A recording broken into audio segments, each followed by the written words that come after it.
Hello all, ఈరోజు మనం the Hindu explainer text and context నుంచి ఇంపార్టెంట్ ఆర్టికల్ అనేది pick చేసుకున్నామమ్మా.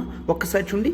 The confusion over the status of Assam NRC. Okay, అసలు Assam NRC అంటే ఏంటి, ఎన్ఆర్సీ అంటే ఏంటి, ఇదంతా కూడా మనం ఈ ఆర్టికల్లో చూద్దాం. This comes to your GS2 polity. GS2 polity. Okay, GS2 పాలిటీలో సిటిజన్షిప్ అనే కాన్సెప్ట్ మనకు ఉంటుంది కదమ్మా. అందులో ఇన్ జనరల్గా ఈ ఎక్సర్సైజ్ అంతా కూడా వస్తుంది అనమాట. Okay, so first of all ఒక్కసారి చూడండి. మనకి తెలంగాణ ప్యాక్ ఫర్ TSPSC అనేది తీసుకొని రావడం జరిగింది అమ్మ. అండ్ మీరు GS పార్ట్ ఒకవేళ కంప్లీట్ చేసుంటే కేవలం తెలంగాణ ప్యాక్ అనేది మీరు తీసుకోవచ్చు. That is Telangana economy, Telangana history, Telangana movement and Telangana geography. Okay, ఇవన్నీ కూడా మీకు కేవలం 5000తోనే రావడం జరుగుతుంది. అండ్ ఒక్కసారి చూడమ్మా, డెడ్ లైన్ ఓన్లీ 21st మే అంటే ఇంకా 2 days మాత్రమే ఉంది. ఈ 2 daysలో మీరు సబ్స్క్రిప్షన్ చేసుకుంటే మాత్రమే మీకు ఇది 5000కి వస్తుంది, లేదంటే 10,000 ఫీజు అనేది ఉంటుందన్నమాట. 21st మే, రిమెంబర్ దిస్ అమ్మ. అండ్ ఇక్కడ నెంబర్ చూడండి, 7893899553. ప్రత్యూష మ్యామ్కి మీరు కాల్ చేసి సబ్స్క్రిప్షన్ అనేది తీసుకోవచ్చు. లేదు అన్న మన కింద కామెంట్ సెక్షన్లో హైలైటెడ్ కామెంట్ ఉంటుంది, మీరు అక్కడైనా కూడా డైరెక్ట్గా పేమెంట్ అనేది చేస్తే మీకు యాక్సెసిబిలిటీ అనేది వెంటనే వస్తుందమ్మా. ఓకే, సో తెలంగాణకు కావాల్సిన ప్రతి ప్యాకేజ్ కూడా ఇందులో పెట్టడం అనేది జరిగింది. You have to remember the day 21st మే వరకు మాత్రమే ఈ ఆఫర్ అనేది వర్తిస్తుందన్నమాట. అండ్ నెక్స్ట్ ఇక్కడ చూడమ్మా, ఎనీ సబ్జెక్ట్ 5000 అనేది తీసుకొని రావడం జరిగింది మీకు. GSలో ఉన్న ఎకానమీ కోర్ పార్ట్స్ అన్ని, ఎకానమీ, హిస్టరీ, పాలిటీ, జోగ్రఫీ అనేవి తీసుకొని రావడం జరిగింది. ఓకేనా, economy by Suresh sir deal చేస్తున్నారు, హిస్టరీ సాయిరామ్ సార్ డీల్ చేస్తున్నారు, polity is dealt by me, this is Srinivas, and geography Prasad sir deal చేస్తున్నారమ్మా. అండ్ ఈ కోర్స్ కూడా మీకు కేవలం 5000 రూపీస్కి వస్తుంది. అండ్ ఇది కూడా రిమెంబర్ 21st మే వరకు మాత్రమే లాస్ట్ డేట్ అమ్మా. 21st మే తర్వాత ఫీజు అనేది పెరిగిపోతుంది. 8000 రూపీస్ దాకా ఫీజు రివైజ్ అయ్యే ఛాన్స్ ఉంటుంది. ఒక్కసారి చూడమ్మా, 5000 రూపీస్కే పాలిటీ అంతా కూడా మీకు కేవలం 5000 రూపీస్కి అన్లిమిటెడ్ యాక్సెసిబిలిటీతో రికార్డెడ్ క్లాసెస్ అనేవి అవైలబుల్ అవుతాయమ్మా. అండ్ రేపు పొద్దున్న మీరు ఒకవేళ అప్గ్రేడ్ చేసుకోవాలనుకున్నా కూడా UPSCకి, ఇన్ఫినిటీకి మీకు ఈ అమౌంట్ అనేది అడ్జస్ట్ అవ్వడం జరుగుతుంది. సో ఇది మీరు కాంప్లిమెంట్గా పొందుతారు ఒకవేళ అప్గ్రేడ్ అయినప్పటికీ కూడా. ఓకే, సో అందుకనే ఒక్కసారి చూడండి, ఏ సబ్జెక్ట్ కావాలంటే ఆర్ అన్నీ కూడా తీసుకోవాలనుకున్నా కేవలం 20,000 రూపీస్కి మీ ప్రిపరేషన్ అనేది మీరు ఇమీడియట్గా స్టార్ట్ చేయొచ్చు అనమాట. బట్ డేట్ ఏంటమ్మా, 21st మే వరకు మాత్రమే, లాస్ట్ 2 days మాత్రమే ఉందమ్మా. సో మీరు వెంటనే సబ్స్క్రిప్షన్ చేసుకోండి, లేదు కింద కామెంట్ బాక్స్లో అయినా మీరు సబ్స్క్రిప్షన్ అనేది చేసుకోవచ్చు. డైరెక్ట్గా మీకు పేమెంట్ అనేది జరిగిపోతుంది అక్కడ. ఓకే, అండ్ ఇక్కడ నెంబర్ చూడండి, 7893899553. ప్రత్యూష మ్యామ్కి కాల్ చేసి సబ్స్క్రిప్షన్ అట్లా అయినా కూడా తీసుకోవచ్చు. ఓకే, సో ఇప్పుడు మనం ఆర్టికల్లోకి వెళ్తున్నాం, చూడండి అమ్మా. To everyone, welcome to LTX classes. ఈరోజు the Hindu explainer text and context నుంచి ఆర్టికల్ ఏంటో చూడండమ్మా. The confusion over the status of Assam NRC అని చూస్తాం. అస్సాం NRC యొక్క కన్ఫ్యూషన్ స్టేటస్ ఏంటో ఒక్కసారి చూడండమ్మా. అండ్ ఒక్కసారి ఇక్కడ చూడండి, ఆర్టికల్ అంతా డీల్ చేస్తుంది. This is Srinivas. సో మనం యథావిధిగా ఫస్ట్ క్వశ్చన్ అనేది ఇక్కడ చెప్తాం, అప్రోచ్ అనేది లాస్ట్లో ఇస్తాం. ఒక్కసారి చూడండి. The exercises like NRC should be verified multiple times అని ఇవ్వడం జరిగింది. ఓకే, ఫస్ట్ NRC అని అర్థమైతే ఎందుకు మల్టిపుల్ టైమ్స్ రివైజ్ చేయాలో కూడా మీకు అర్థమవుతుంది. Before declaring it as final NRC అంటే ఏంటి, ఫైనల్ NRC ఏంటి, అన్నీ కూడా మీకు అర్థమవుతాయి. So that the possible false exclusions and inclusions might affect the true citizens of India అని పెట్టడం జరిగింది. ఎక్స్ప్లెయిన్ అని ఇవ్వడం జరిగింది. ఈ క్వశ్చన్ని 150 వర్డ్ 10 మార్క్ ఆన్సర్ అమ్మా. 10 మార్క్ ఆన్సర్. సో అందరూ ఆన్సర్ చేయండి, కామెంట్ బాక్స్లో కూడా పెట్టండి. ఓకే, మనకి LTX క్లాసెస్ నుంచి UPSC ఇన్ఫినిటీ కోర్స్ అనేది ఉంటుందమ్మా. అది మనకి UPSC online and UPSC offline కింద ఉంటుంది. UPSC ఆన్లైన్ ఫీజు వచ్చేసి కేవలం 60,000 రూపీస్కి మాత్రమే. మనకి ఇక్కడ లైవ్ ప్లస్ రికార్డెడ్ క్లాసెస్ అనేవి యాక్సెసిబిలిటీలో ఉంటాయమ్మా. సో అంటే మీరు ఎప్పుడు లైవ్ క్లాస్ మిస్ అయినా కూడా రికార్డెడ్ క్లాసెస్ అనేవి మీకు వెంటనే యాక్సెసిబిలిటీలో ఉంటాయి. కాబట్టి మీరు హ్యాపీగా క్లాసెస్ అనేవి 0 మిస్సింగ్స్తో ప్రతి క్లాస్ కూడా కంప్లీట్ చేయొచ్చు. అండ్ నెక్స్ట్ UPSC ఆఫ్లైన్ వచ్చేసి ఫీజు కేవలం 70,000 రూపీస్ మాత్రమే. అది కూడా మీరు ఈఎంఐ 10,000 పర్ మంత్ కడుతూ క్లియర్ చేయొచ్చు. అంటే 7 మంత్స్లో ఆఫ్లైన్ ఫీజు కంప్లీట్ అయిపోతుంది. లేదు ఆన్లైన్ అన్నా కూడా 5,000 పర్ మంత్ ఇంటూ 12 మంత్స్లో మీరు దీన్ని క్లియర్ చేయొచ్చు. అండ్ వ్యాలిడిటీ చూడండి కేవలం 31st మే వరకు మాత్రమే. 31st మే తర్వాత 10,000 రూపీస్ దగ్గర ఫీజెస్ అనేది పెరుగుతున్నాయమ్మా. మన ప్రతి క్లాస్ కూడా లైఫ్ టైం వ్యాలిడిటీ వస్తుంది, అన్లిమిటెడ్ యాక్సెసిబిలిటీ వస్తుంది. వేరే ఇన్స్టిట్యూట్స్ లాగా 1-2 టైమ్స్ మాత్రమే కాదు, మనకి అన్లిమిటెడ్ టైం యాక్సెసిబిలిటీ అనేది మీకు ఉంటుంది అనమాట. అండ్ యూపీఎస్సీ ఆఫ్లైన్ తీసుకున్న వాళ్ళకి ఒక్కసారి చూడండి, యూపీఎస్సీ ఆన్లైన్ అనేది కంప్లీట్గా కాంప్లిమెంట్ కింద వస్తుందమ్మా, కంప్లీట్గా కాంప్లిమెంట్ కింద వస్తుంది. సో మీరు వెంటనే సబ్స్క్రిప్షన్ అనేది చేసుకోవచ్చు అనమాట. అండ్ ఇక్కడ చూడండి 7893899553 మీరు మ్యామ్కి కాల్ చేయండి. మీకు ఇంకా మనకి UPSC comprehensive current affairs program కూడా ఉంది. దానికి కూడా మీ కింద కామెంట్ బాక్స్లో సబ్స్క్రిప్షన్లో ఉంటుందన్నమాట. ఆ కరెంట్ అఫైర్స్ కోర్సులో అయినా కూడా మీరు జాయిన్ అవ్వచ్చు. ఓకేనా. అండ్ యూపీఎస్సీ ఇన్ఫినిటీ తీసుకుంటే మీకు మన ఇన్స్టిట్యూట్లో ఉన్న మిగిలిన కోర్సెస్ అన్నీ కూడా కాంప్లిమెంట్గా ఇవ్వడం జరుగుతుంది. ఓకే, ఇదేనమ్మా article the confusion over the status of Assam NRC. So ఒక్కసారి మనం అస్సాం యొక్క పొలిటికల్ మ్యాప్ చూద్దాం అండ్ అస్సాం యొక్క ఫిజికల్ మ్యాప్ కూడా చూద్దాం. సో పొలిటికల్ మ్యాప్ ఏమోంచి ఆర్టికల్ అర్థం కావడానికి ఫిజికల్ మ్యాప్ ఎందుకు చూపిస్తున్నానంటే ప్రిలిమ్స్ ఎగ్జామ్ దగ్గరకు వస్తుంది కాబట్టి దాని ఫిజికల్ మ్యాప్ అనేది మీకు చాలా ఇంపార్టెంట్ అనమాట. మ్యాప్స్ అండ్ లొకేషన్స్ మీద ప్రిలిమ్స్లో క్వశ్చన్స్ అవన్నీ అడుగుతారు కాబట్టి ఇన్ జనరల్గా చూడండి. ఓకే, ఇది అస్సాం పొలిటికల్ మ్యాప్ అమ్మ. పొలిటికల్ మ్యాప్లు అంటే మనకి వాళ్ళ డిస్ట్రిక్ట్ హెడ్ క్వార్టర్స్ ఇవన్నీ ఉంటాయి. సో ఇది చూడమ్మా, ఇది అస్సాం. బట్ ఇక్కడ ఒక్కసారి మీరు చూడాల్సింది బంగ్లాదేశ్కి బార్డర్ ఇక్కడ నుంచి ఉంది, ఇక్కడ నుంచి కూడా అస్సాంకి బంగ్లాదేశ్కి బార్డర్ అనేది ఉందన్నమాట. ఇది జనరల్గా గుర్తుంచుకోండి, మనకి ఇప్పుడు ఆర్టికల్లో యూజ్ అవుతుంది. బట్ ఇన్ జనరల్గా చూడండి ఇక్కడ మనకి బ్రహ్మపుత్ర రివర్ అనేది పాస్ ఆన్ అవుతుంది, రైట్. బ్రహ్మపుత్ర పాస్ ఆన్ అవుతుంది అండ్ అస్సాం క్యాపిటల్ దిస్పూర్ అనేది ఇక్కడ ఉన్నది. ఓకే, సో మనకి క్లియర్గా కనిపిస్తుంది. అండ్ ఇక్కడ కూడా చూడండి కరీంగంజ్ అనే ఏరియా గుర్తుంచుకోండి అమ్మ, కరీంగంజ్. ఓకే, కరీంగంజ్ ఏరియా గుర్తుంచుకోండి, ఆర్టికల్ వరకు మీకు యూజ్ అవుతుంది అనమాట. ఓకే, సో ఇది టోటల్ ఓవరాల్ ఇండియా మ్యాప్ అయితే అందులో మ్యాప్ ఇక్కడ చూసారా, ఇది అస్సాం అనేది ఇక్కడ నార్త్ ఈస్ట్లో ఉంటుందన్నమాట. చాలా ఇంపార్టెంట్ ఏరియాస్ అనేవి ఉన్నాయి, అన్నీ కూడా చాలా ఉన్నాయన్నమాట. ఓకే, సో బంగ్లాదేశ్కి అస్సాంకి బార్డర్ అనేది ఈ విధంగా ఉంటుంది అని చూశారు కదా.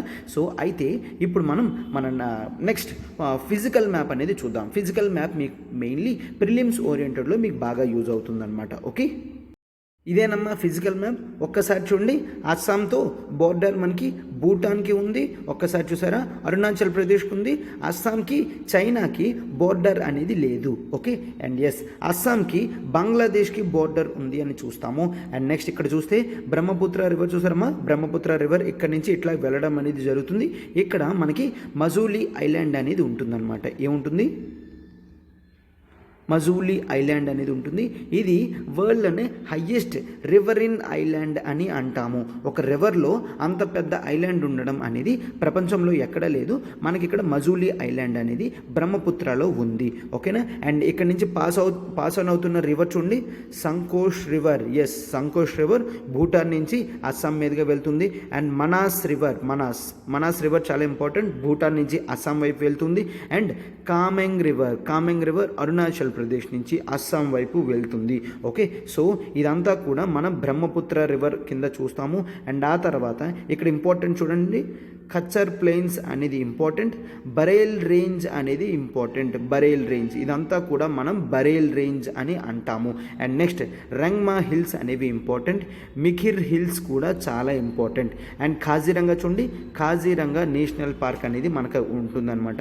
అండ్ సిబ్సాగర్ ప్లెయిన్ అని అంటాము, Sibsagar plains. Okay, so and Dibrugarh plain, upper Assam, Badiya basin. And ఇక్కడ రివర్ చూడండి సుబన్శ్రీ. సో రివర్స్ ఏమేమి ఉన్నాయి, Sankosh river, Manas river, Kameng river, Subansiri river అనేవి ఇక్కడ నుంచి మనం చూస్తాము. Okay, and Cachar plains, Barail range, Rengma hills, Mikir hills, Kaziranga hills, Sibsagar hills, Badiya basin ఇవన్నీ చూస్తాం, దిబ్రూగఢ్ బేసిన్. ఇవన్నీ కూడా మనకి ప్రిలిమ్స్ పాయింట్ ఆఫ్ వ్యూలో బార్డర్తో ఏమేమి ఉన్నాయో అనేది క్లియర్గా ఇస్తారు. ఓకేనా.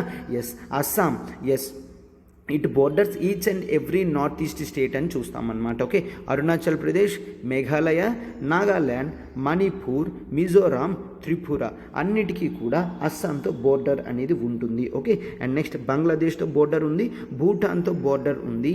ఓకే, అండ్ దీని ఓవరాల్ ఫిజికల్ మ్యాప్ అనేది మీకు చాలా ఇంపార్టెంట్ అనమాట prelims point of view. Okay, so అయితే ఇప్పుడు నేను ఆర్టికల్లోకి వెళ్ళిపోతాను, చాలా జాగ్రత్తగా చూడండి అమ్మా.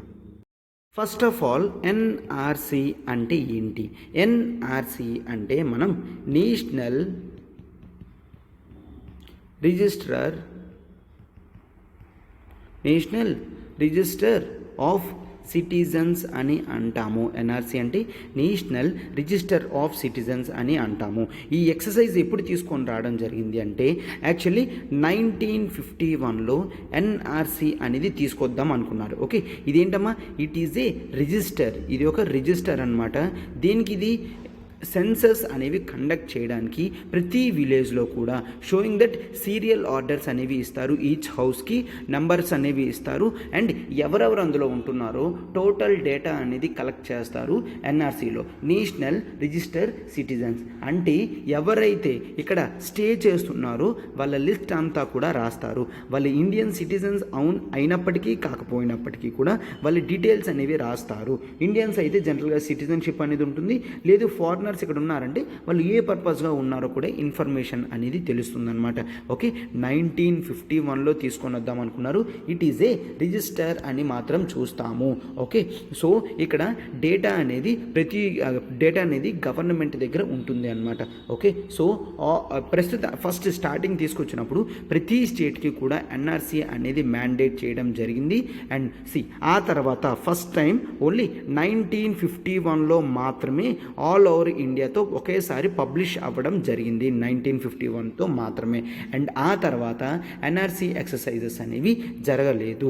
ఆ తర్వాత ఎన్ఆర్సీ అనేది అస్సాంలో తీసుకొని రావడం జరిగింది.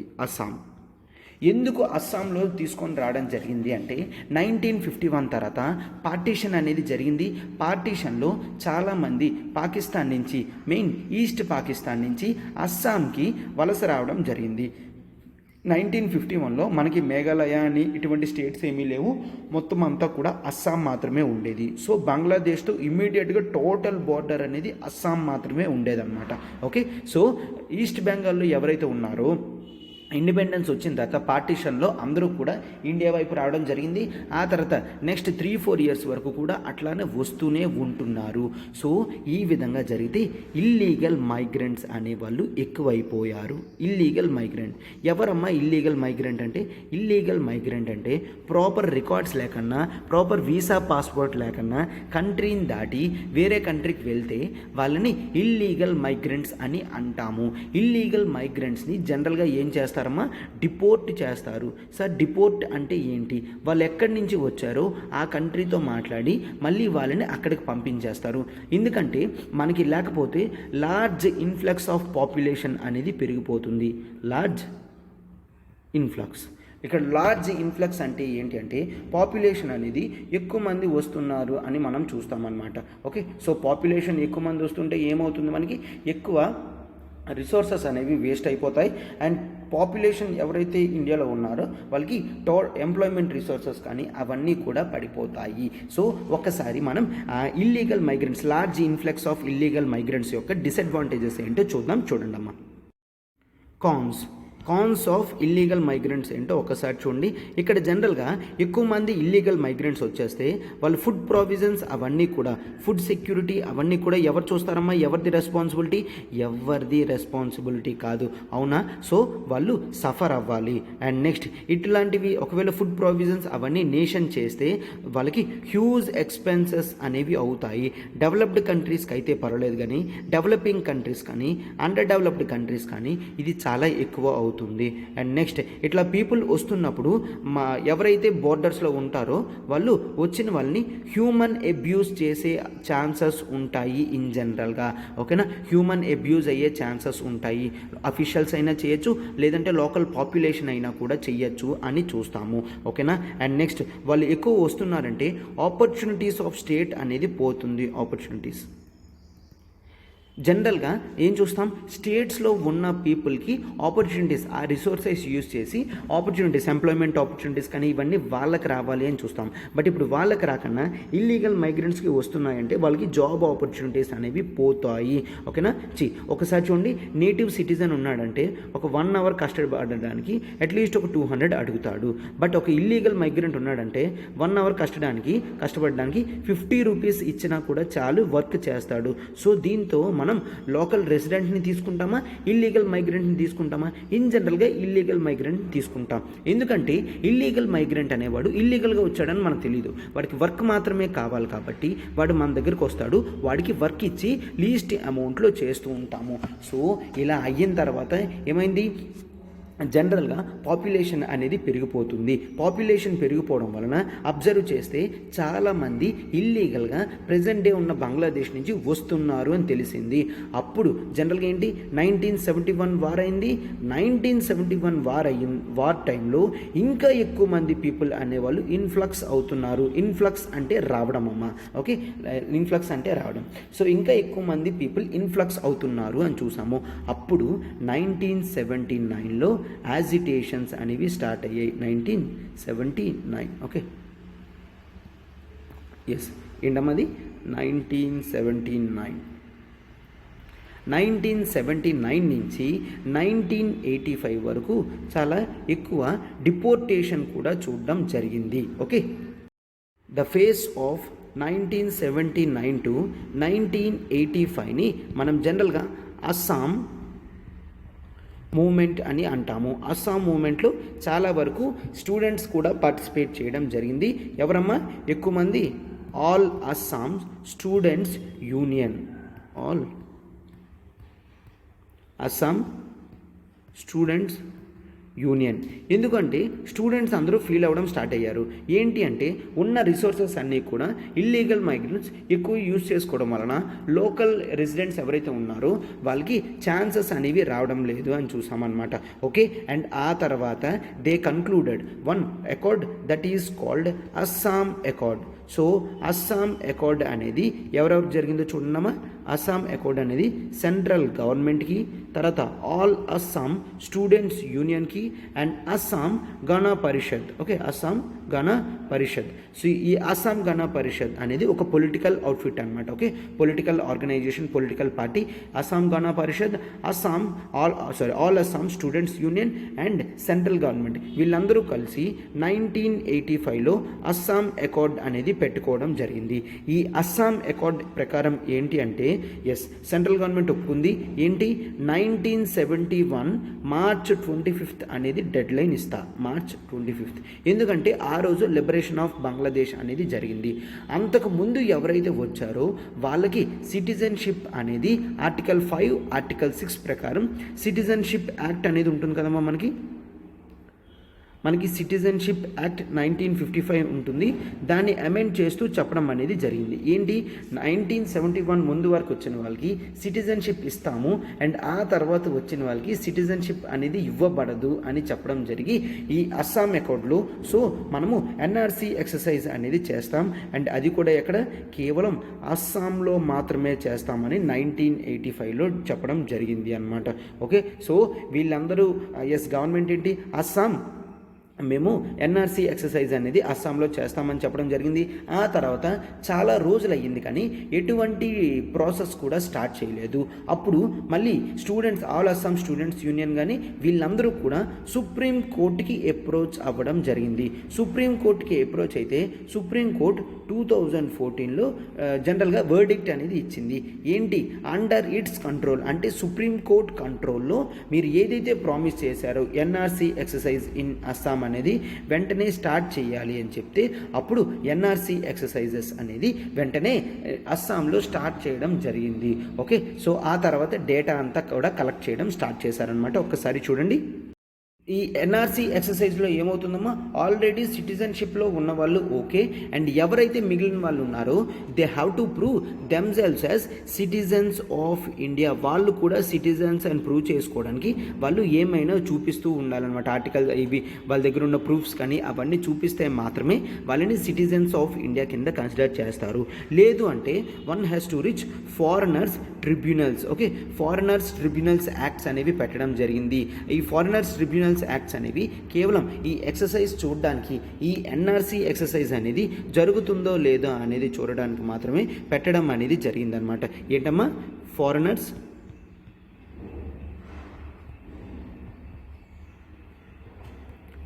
Tribunals act 1941. Okay, foreigners tribunals act 1941 and foreigners tribunals order 1964. వీటి ప్రకారం మనకి ఫారినర్స్ ట్రిబ్యునల్స్ అనేవి ఉంటాయి. ఇవేంటమ్మ, ఇవి ట్రిబ్యునల్స్ అనమాట. ఇందులో బ్యూరోక్రటిక్ అఫీషియల్స్ ఉంటారు and academic officials regarding judicial knowledge ఉన్న వాళ్ళు కూడా ఉంటారు. అంటే జ్యుడిషియల్ పీపుల్ ఉంటారు, అకాడమిక్ నాలెడ్జ్ వాళ్ళు ఉన్నారు అండ్ బ్యూరోక్రటిక్ అఫీషియల్స్ కూడా ఉన్నారనమాట. వీళ్ళందరినీ కూడా ట్రిబ్యునల్ మెంబర్స్ కింద చేసి వీళ్ళు మొత్తం ఎక్సర్సైజ్ అంతా కూడా స్క్రూటినీ చేస్తారు. ఓకే, వీళ్ళు స్క్రూటినీ చేస్తారు. ఆల్రెడీ ఎప్పటి నుంచో వాళ్ళకి ప్రూఫ్స్ అయి ఉన్నాయంటే వాళ్ళందరూ సిటిజన్షిప్ ఉన్నట్టు అండ్ మిగిలిన వాళ్ళు they have to prove themselves అనమాట. Yes, we are citizens of India అని చూపిస్తేనే ఇది వర్ది అవుతుంది అనమాట. సో ఈ విధంగా ఫారినర్స్ ట్రిబ్యునల్స్ని వెళ్ళారు. వీటిని అంతా కూడా కోఆర్డినేట్ చేయడానికి స్టేట్ కోఆర్డినేటర్ని కూడా పెట్టుకోవడం జరిగింది. State coordinator for NRC exercise, NRC Assam అనేది కూడా అపాయింట్ చేయడం జరిగింది. ఇది బ్యూరోక్రటిక్ స్ట్రక్చర్ ఉందమ్మా ఫారినర్స్ ట్రిబ్యునల్స్. ఆ తర్వాత ఇదంతా కోఆర్డినేట్ చేయడానికి state coordinator for NRC Assam అనేది చూడడం అనేది జరిగింది అనమాట. అయితే ఇక్కడ మీకు ఈ ఎక్సర్సైజెస్ అనేది చేస్తే ఎటువంటి ఇంపాక్ట్ ఉంటుందో ఒక్కసారి చూడండి అమ్మా. Impact while conducting exercises like NRC అనేది చూస్తే ఏముంటుంది, ఒకసారి ఎన్ఆర్సీ అనేది చేయడం వలన, అప్డేట్ చేయడం వలన యాక్చువల్ ఇల్లీగల్ మైగ్రెంట్స్ ఎంతమంది ఉన్నారో తెలుస్తుంది. యాక్చువల్ ఇల్లీగల్ మైగ్రెంట్స్ ఎంతమంది ఉన్నారో మనకి తెలుస్తుంది. ఆ తర్వాత డేటా సెట్ ప్రకారం జనరల్గా మనం పాలసీ మెషర్స్ అనేవి దానికి అనుగుణంగా తీసుకోవచ్చు. ఓకేనా, పాలసీ మెషర్స్ అనేవి దీని మీద ఆధారపడి ఉంటుంది. అండ్ ఎవరైతే మైగ్రెంట్స్ అవుతున్నారో బంగ్లాదేశ్ నుంచి కానీ వేరే ప్లేసెస్ నుంచి, ఆ ఫ్యూచర్ మైగ్రెంట్స్ అనేవాళ్ళు చాలా జాగ్రత్తగా చూస్తారు. ఏంటి, అమ్మో ఇక్కడ ఎన్ఆర్సీ ఎక్సర్సైజెస్ జరుగుతున్నాయి కాబట్టి ఈ స్టేట్స్కి మనం వెళ్ళొద్దు, అసలు ఇండియాకి వెళ్ళొద్దు అనుకుంటారు. అంటే ఫ్యూచర్ మైగ్రెంట్స్ని ఇది డిటర్ చేసే ఛాన్స్ ఉంటుంది. డిటర్ అంటే ఆపే ఛాన్స్ ఉంటుంది అని చూస్తామన్నమాట. ఓకే, అండ్ ఎవరైతే వ్యాలిడేషన్ లేకన్నా అస్సాంలో ఉంటారో వాళ్ళకి జైల్ టర్మ్స్ కానీ డిపోర్టేషన్స్ కానీ అన్నీ ఉంటాయి అని చూస్తాం. సో ఇల్లీగల్ మైగ్రెంట్స్ ఎవరు కూడా ఉండాలి అని చూడరు అనమాట. ఓకే, అండ్ నెక్స్ట్ వాళ్ళ నేమ్స్ అనేవి బెంగాలీ స్పీకింగ్ ఇన్ అస్సాం అనేది చూస్తారు. సో వాళ్ళని జనరల్గా బంగ్లాదేశీస్ అనుకునే ఛాన్స్ ఉంటుంది. ఇక అస్సాం ఉన్నారంటే అస్సామీస్ లాంగ్వేజ్ మాట్లాడాలి, బంగ్లాదేశ్ నుంచి వచ్చిన వాళ్ళు బెంగాలీ లాంగ్వేజ్ మాట్లాడతారు. సో వాళ్ళు బంగ్లాదేశీస్ అని అర్థమవుతుంది. సో వీళ్ళని పంపించే ఛాన్స్ కూడా ఉంటుంది అని చూస్తాం. సో ఇంపాక్ట్స్ అనేవి ఈ విధంగా ఉండడం అనేది జరుగుతుంది అన్నమాట. ఓకే, అయితే ఇప్పుడు ఈ ఎన్ఆర్సీ ఎక్సర్సైజెస్ అనేది ఎంత దాకా వచ్చింది, స్టేటస్ ఏంటో ఒక్కసారి మీరు చూడండి అమ్మా. 2014 సుప్రీంకోర్టు ఆర్డర్ తర్వాత ఇమ్మీడియట్గా వాళ్ళు స్టార్ట్ చేయడం జరిగింది. అండ్ హోల్ ఎన్ఆర్సీ ఎక్సర్సైజెస్ అనేది 2019 కల్లా కంప్లీట్ చేశాము అని చెప్పడం జరిగిందనమాట. ఎంతమందిని వెరిఫై చేశారమ్మా, 3.3 crore పీపుల్ని వెరిఫై చేస్తే అందులో 19.06 lakh పీపుల్ అనేవాళ్ళు ఇల్లీగల్గా ఉంటున్నారు అని చెప్పడం జరిగింది. 19.06 lakh పీపుల్ ఇల్లీగల్గా ఉంటున్నారు అని చెప్పడం జరిగింది అనమాట. అయితే చాలామందికి ఈ ఎక్సర్సైజ్ మీద డౌట్ అనేది ఉంది అనమాట. మొత్తం పూర్తిగా జరిగిందా లేదా అనేది కూడా చూడడం అనేది జరుగుతుంది. అయితే ఇక్కడ జనరల్గా రీసెంట్గా ఏం జరిగింది, 2021లో మనకి స్టేట్ కోఆర్డినేటర్ అన్నాను కదమ్మా, అతని పేరు his name is Sharma. Okay, state coordinator for NRC Assam ఉంది కదా, అతను గౌహతి హైకోర్టుకి, అస్సాం హైకోర్టుకి చెప్పడం జరిగింది అనమాట. ఈ ఎన్ఆర్సీ లిస్ట్ 2019లో ఏదైతే సబ్మిట్ చేయడం జరిగిందో అది ఫైనల్ ఎన్ఆర్సీ కాదు, ఫైనల్ ఎన్ఆర్సీ అనేది రీవెరిఫికేషన్ తర్వాత వస్తుంది అని చెప్పడం జరిగింది. ఎక్కడమ్మా, ఇందాక చెప్పాను కదమ్మా నేను, కరీంగంజ్ అనే ప్లేస్ గుర్తుంచుకోండి అని చెప్పాను కదా, ఆ ఆ కరీంగంజ్ ఏరియాలో ఇక్కడ జనరల్గా ఒక డౌట్ఫుల్ మైగ్రెంట్ అనే వాళ్ళు ఉన్నారు. ఏమైంది, ఫారినర్ ట్రిబ్యునల్ ఉన్నాడు. ఫారినర్ ట్రిబ్యునల్ వాళ్ళు ఆ కరీంగంజ్ ఏరియాలో ఒక డౌట్ఫుల్ పర్సన్ ఉన్నాడు. బట్ అతనేంటి, ఈ ఎన్ఆర్సీ 2000 లిస్ట్లో అతని నేమ్ ఉండడంతో అతనికి సిటిజన్షిప్ అనేది ఇవ్వడం జరిగింది. ఎవరైతే ఎన్ఆర్సీలో ఉంటారో వాళ్ళు సిటిజన్షిప్కి అర్హులు, వాళ్ళకి సిటిజన్షిప్ అనేది ఇవ్వడం జరిగింది అని ఈ ఫారినర్ ట్రిబ్యునల్ చెప్తే, ఈ శర్మ అన్న వ్యక్తి ఏం చెప్పారు గౌహతి హైకోర్టుకి, నో, అది ఫైనల్ ఎన్ఆర్సీ కాదు, దాన్ని చూసి మీరు సిటిజన్షిప్ ఎట్లా ఇస్తారు అని పెట్టడం అనేది జరిగింది అనమాట. అయితే ఈ ఫారినర్ ట్రిబ్యునల్ నుంచి ఒక పర్సన్, మొత్తం ఇండియాలో ఎన్ని ఫారినర్ ట్రిబ్యునల్స్ ఉంచడం జరిగిందమ్మా, ఓవరాల్గా 100 ఫారినర్ ట్రిబ్యునల్స్ అనేవి ఉన్నాయి. 100 ఫారినర్ ట్రిబ్యునల్స్ ఉన్నాయి, అవన్నీ కూడా చూస్తాయి అన్నమాట. సో ఈ 100 ఫారినర్ ట్రిబ్యునల్స్ నుంచి ఒక ట్రిబ్యునల్ నుంచి ఒక పర్సన్ అనేవాడు జనరల్గా అతనికి ఓపెన్ లెటర్ అనేది రాస్తారనమాట. ఏంటి, ఎన్ఆర్సీ ఎక్సర్సైజెస్ అనేవి ట్రిబ్యునల్స్ చూసుకుంటాయి, మీరు స్టేట్ కోఆర్డినేటింగ్ మాత్రమే చేయాలి తప్ప ఇటువంటి ఇష్యూస్లో కలగజేసుకోకూడదు అని చెప్పి స్టాప్ ఇంటర్ఫియరింగ్ అని పెట్టడం జరిగింది. స్టాప్ ఇంటర్ఫియరింగ్, మేము ఏదైతే లా ప్రకారం చేస్తున్నామో వాటిలో మీరు మధ్యలో దూరడానికి లేదు. ఓకేనా, ఈ ఎక్సర్సైజ్ 2019దే ఫైనల్ అని చాలాసార్లు చెప్పడం జరిగింది, సుప్రీంకోర్టులో చాలాసార్లు చెప్పడం జరిగింది, వేరియస్ పర్సన్స్ కూడా ఇది క్లియర్గా అదే ఉంటుంది అని చెప్తున్నారనమాట. ఓకే, అండ్ ఈ శర్మ కన్నా ముందున్న వ్యక్తి హజేలా, జస్ట్ నేమ్ నార్మల్గా గుర్తుంచుకున్నంతే, హజేలా, ఇతను కూడా చెప్పడం జరిగింది. ఏంటి, 2019లో వచ్చిన రిపోర్టే ఫైనల్ ఎన్ఆర్సీ అని క్లియర్గా చెప్పడం జరిగింది. అండ్ వేరియస్ సుప్రీంకోర్టు ఆర్డర్స్లో కూడా ఫైనల్ ఎన్ఆర్సీ అని గవర్నమెంట్ సబ్మిట్ చేయడం కూడా జరిగింది. అటువంటప్పుడు మీరు ఈ ఎక్సర్సైజ్ 2019 ఎక్సర్సైజ్ని ఫైనల్ ఎన్ఆర్సీ కాదు, మళ్ళీ రీవెరిఫికేషన్ ఉంది అంటే ఎట్లా అవుతుంది, మేము దాన్ని చూసే మెంబర్స్కి సిటిజన్షిప్ అనేది ఇస్తున్నాము అని చెప్తున్నారు అనమాట. ఓకే, సో ఇది ఇష్యూ అంతా జరిగింది. ఓకే, అయితే ఇప్పుడు జనరల్గా దీని తర్వాత మనం ఏం చాలా ఆలోచించాలంటే, ఎన్ఆర్సీ ఎక్సర్సైజ్లో చాలా లూప్ హోల్స్ ఉన్నాయి అంటున్నారు కాబట్టి మనము వేరియస్ స్టేక్ హోల్డర్స్ని లైక్ ఏంటి, ఎన్జిఓస్ కానీ లేదంటే లోకల్ పీపుల్ని ఇన్వాల్వ్ చేసి సెంట్రల్ గవర్నమెంట్ ఇవన్నీ కూడా క్లియర్గా చూసుకొని రీవెరిఫికేషన్ అనేది చూసుకోవాలి. ఇన్ జనరల్గా ఏం జరుగుతుందమ్మా, ఒక పర్సన్ని మనం చెక్ చేస్తాము, ఆ పర్సన్ ఒకవేళ రిపోర్ట్స్ అవన్నీ కరెక్ట్గా చూపించి అతని నేటివ్ ఇండియన్ అయితే సిటిజన్షిప్ ఉంటుంది, లేదు అతన్ని మనం ఎన్ఆర్సీ లిస్ట్ నుంచి తీసేసామంటే అతనికి ఆన్సర్ అనేది ఇవ్వాలి. నిన్ను ఎన్ఆర్సీ లిస్ట్లోంచి తీసివేయడం జరిగింది ఎందుకు అని రీజన్స్ అనేది పెడతాము. పెట్టిన తర్వాత అతనికి 120 డేస్ ఛాన్స్ అనేది ఇస్తాం, 120 డేస్ అనేది ఇస్తాము. ఆ 120 డేస్లో అతను మళ్ళీ ప్రూవ్ చేసుకోవాలన్నమాట. No, I'm not illegal migrant, నేను ఇల్లీగల్ మైగ్రెంట్ని కాదు, ఐ బిలాంగ్స్ టు ఇండియా అని చెప్పేసి. ఓకే, నేను ఇండియాకి సంబంధించిన వాడిని, ఇండియన్ సిటిజన్ అని అతను వితిన్ 120 డేస్లో ప్రూవ్ చేసుకోవాలి. ఓకే, సో ఈ విధమైన రూల్స్ అనేవి ఉన్నాయన్నమాట.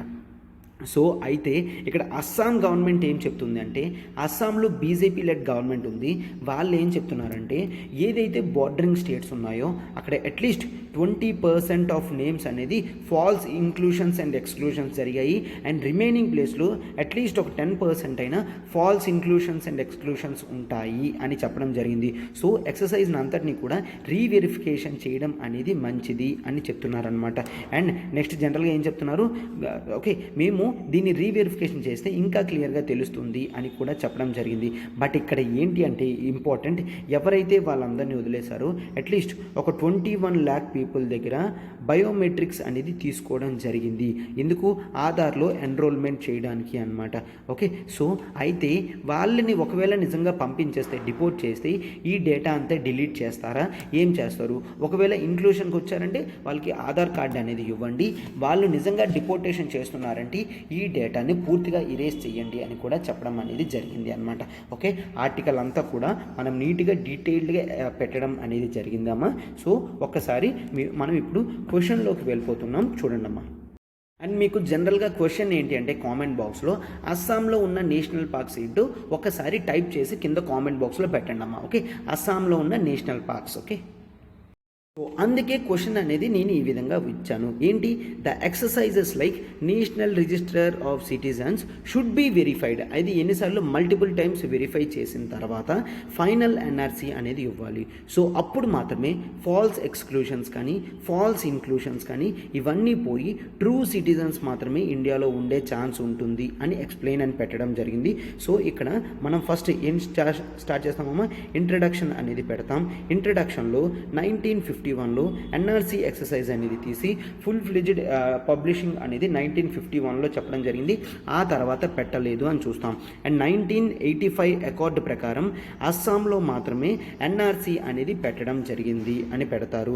అయితే బాడీలో ఏం పెడతారు అంటే 1985 అస్సాం అకార్డ్ ప్రకారం మనం జనరల్గా సిటిజన్షిప్ అమెండ్మెంట్ యాక్ట్ ప్రకారం ఫారినర్ ట్రిబ్యునల్స్ని పెడతాము.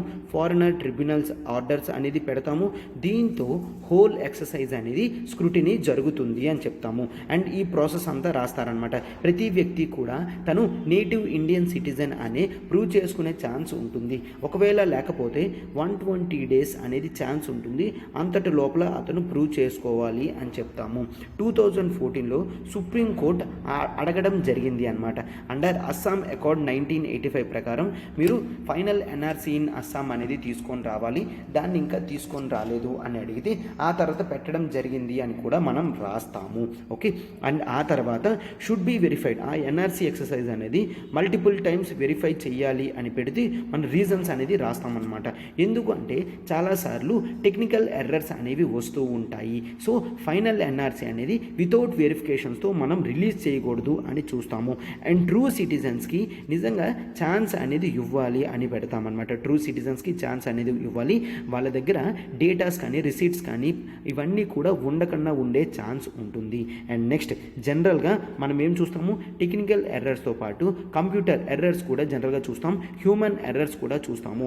సో ఎక్సర్సైజెస్ అనేవి ఇటువంటివి ఈ సిటిజన్షిప్కి సంబంధించింది కాబట్టి చాలా జాగ్రత్తగా చూడాలి. అండ్ ఒకవేళ లేకపోతే డిపోర్టేషన్ లాంటివి ఉన్నాయి కాబట్టి ఇటువంటి ఎక్సర్సైజెస్ అనేవి మల్టిపుల్ టైమ్స్ చూడడం అనేది చాలా మంచిది అని పెడతాము. So okay. సో అప్పుడు మాత్రమే ఫాల్స్ ఎక్స్క్లూషన్స్ కానీ ఫాల్స్ ఇన్క్లూషన్స్ కానీ లేకుండా ఉంటుంది అని చూస్తాం. అండ్ నెక్స్ట్ కన్క్లూషన్లో ఏం రాస్తారమ్మా అంటే ఇండియా యాక్టెడ్ యాజ్ వసుదైవ కుటుంబకం అని రాస్తాము. ఇండియా అనేది వసుదైవ కుటుంబకం అని చూస్తాము. బట్ ఇల్లీగల్ మైగ్రెంట్స్ అనేవాళ్ళు ఇల్లీగల్ వేలో వస్తే మనం జనరల్గా ఎక్సర్సైజెస్ చెయ్యము అని చెప్తాము అనమాట. ఓకే. సో ఎవరైతే లీగల్గా వచ్చి ఉండి ఇండియన్ సిటిజన్షిప్కి యాక్సెప్ట్ చేస్తారో వాళ్ళకి ఖచ్చితంగా సపోర్ట్ చేస్తాము. And most of the times globe మొత్తం కూడా పీస్ఫుల్గా ఉండాలి అని మాత్రమే చూస్తాము. బంగ్లాదేశ్తో మాట్లాడి ఇండియా అనేది ఇటువంటి లార్జ్ ఇన్ఫ్లక్స్ ఆఫ్ మైగ్రెంట్స్ని కూడా కంట్రోల్ చేయడం అనేది జరిగింది అని మనం చూస్తాం. ఇదంతా కూడా కన్క్లూషన్లో పెడతామన్నమాట. ఓకేనమ్మా? చూసారా, మనం ఆర్టికల్ అంతా నీట్గా కవర్ చేయడం అనేది జరిగింది. సో ఎన్ఆర్సీ గురించి ఏ ఆన్సర్ వచ్చినా కూడా మీరు ఈ నాలెడ్జ్తో ఖచ్చితంగా బాగా ఆన్సర్ అనేది రాయగలరు అనమాట. ఓకే. ఆర్టికల్ అంతా నీట్గా డీటెయిల్డ్గా కవర్ చేయడం అనేది జరిగింది. పొలిటికల్ మ్యాప్తో కూడా మనం ప్రిలిమ్స్ ఓరియంటెడ్లో పెట్టడం అనేది జరిగింది అనమాట. ఓకే. సో నా హార్డ్ వర్క్ని మీరు అప్రిషియేట్ చేస్తారని మేము అనుకుంటున్నాము. సో లైక్ బటన్ని హిట్ చేయండి, ఫెలో ఆస్పిరెంట్స్కి షేర్ చేయండి అమ్మా. And do comment also, class ఎట్లా ఉంది అనేది కామెంట్ చేయండి. And national parks in Assam కూడా లిస్ట్ అనేది పెట్టండి అనమాట. ఓకే. ఎస్. చూడండమ్మా, ఎల్టీఎక్స్ క్లాసెస్ నుంచి మీకు డిగ్రీ ప్లస్ ఐఏఎస్ ప్రోగ్రామ్ అనేది విశాఖపట్నంలో మనం స్టార్ట్ చేయడం జరుగుతుంది. డిగ్రీ ప్లస్ ఐఏఎస్ అమ్మ, చాలామంది వెయిట్ చేస్తున్నారు డిగ్రీ ప్లస్ ఐఏఎస్ కోర్సెస్ గురించి. అందుకని మనం స్టార్ట్ చేయడం జరిగింది. So me early chances of success అనేవి ఎర్లీగా రావాలి అంటే మీరు ప్రిపరేషన్ కూడా ఎర్లీగా స్టార్ట్ చేయాలి. అందుకే మనం dedicated classes for degree first year, degree second year, degree third year అనేది తీసుకొని రావడం జరుగుతుంది. అండ్ ఫీజు కూడా కేవలం 50,000 రూపీస్కే పెట్టడం అనేది జరుగుతుందమ్మా. 50,000కే, అది కూడా మంత్లీ ఈఎంఐ 5,000 ఇంటూ 10 months అనేది మనం పెడుతున్నాం. 5,000 ఇంటూ 10 months అనేది పెడితే మీరు హ్యాపీగా ఫీజు కూడా పే చేయగలరు. ఓకే. సో డెడికేటెడ్ క్లాస్తో ఎవరు కూడా డీల్ చేయని విధంగా మనము మీరు డిగ్రీ థర్డ్ ఇయర్ కల్లా హోల్ సిలబస్ అనేది కంప్లీట్ చేస్తాము. అండ్ ఆ తర్వాత మీకు free upgradation to UPSC course అనేది ఉంటుంది. అండ్ ఆప్షనల్ కూడా కాంప్లిమెంట్గా ఇవ్వడం జరుగుతుంది అనమాట. Okay. Under the vision visionary guidance of Suresh sir classes నుంచి మీకు డైరెక్ట్గా సురేష్ సార్ విశాఖపట్నంలోనే ఉంటారు కాబట్టి సార్ గైడెన్స్లోనే మీకు క్లాసెస్ అనేవి ఉంటాయి. అండ్ పూర్తిగా మనకి లైఫ్ టైం వ్యాలిడిటీ అనేది ఉంటుంది. లైఫ్ టైం వ్యాలిడిటీ ఉంటుందమ్మా. సో మీకు ఇంకా మోర్ ఇన్ఫర్మేషన్ గురించి కాల్ 7893899553 మ్యామ్ కాల్ చేయండి. ప్రత్యూష మ్యామ్కి మీకు ఎటువంటి డీటెయిల్ డౌట్ ఉన్నా కూడా మ్యామ్ మీకు సాల్వ్ చేస్తారనమాట. లేదు మన విశాఖపట్నం బ్రాంచ్కి మీరు విజిట్ చేసినప్పటికీ కూడా మీకు అక్కడ క్లియర్గా డీటెయిల్డ్గా మొత్తం చెప్పడం అనేది జరుగుతుంది. ఓకే.